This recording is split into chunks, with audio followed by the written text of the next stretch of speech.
இவர் மயங்கி கிடக்கிற இந்த புலியோட வாயில ஒரு பக்கெட் தண்ணி தூக்கி ஊத்திட்டு அதோட தலையை தூக்கி அவரோட மடியில படுக்க வச்சுக்கிறாரு. இப்படியே இவங்க 2 பேரும் மட்டும் கடல்ல பல நாள் டிராவல் பண்ணி ஒரு இடத்துல கண்ணு முழிக்கிறாங்க.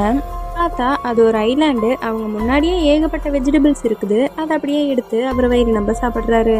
ஏன்னா அவருக்கு இவ்வளோ நாளாக மீன்களை தவிர சாப்பிட்றதுக்கு வேற எதுவுமே கிடைக்கல. அதுக்கப்புறம் அப்படியே அந்த ஐலாண்டுக்குள்ளே நடந்து போகிறாரு. போய் பார்த்தா ஏகப்பட்ட மீர்கேட்ஸுங்க இருக்குது. அதுக்கப்புறம் அவர் அதுங்களுக்கு நடுவில் இருக்கிற தண்ணியில் குதிச்சு ரொம்ப சந்தோஷமாக நீச்சல் அடிக்கிறாரு. அப்போது அவரோட புலியும் அந்த இடத்துக்கு வந்து பார்த்துட்டு அந்த இடத்துலையே விளையாட ஆரம்பிச்சிருது. இவர் நம்ம இங்கேயே வாழலாம்னு நினைக்கிறாரு. ஆனால் நேரம் ஆக ஆக பார்த்தா அங்கே இருந்த மீர்கேட்ஸுங்க எல்லாம் கிளம்பிடுது. இருட்டானதுக்கப்புறம் பார்த்தா தண்ணி அப்படியே ஜொலிக்க ஆரம்பிக்குது. அதில் இருக்கிற எல்லா மீன்களும் செத்து மேலே மறக்குது. அதாவது பகலில் டேஸ்டாக இருந்த இந்த தண்ணி நைட்டில் பாய்சனாக மாறிடுது. அதுக்கப்புறம் அவர் அங்கே இருந்த பூவை பொறிச்சு ஓப்பன் பண்ணி பார்க்குறாரு. பார்த்தா உள்ள ஒரு மனுஷனோட பல் இருக்குது.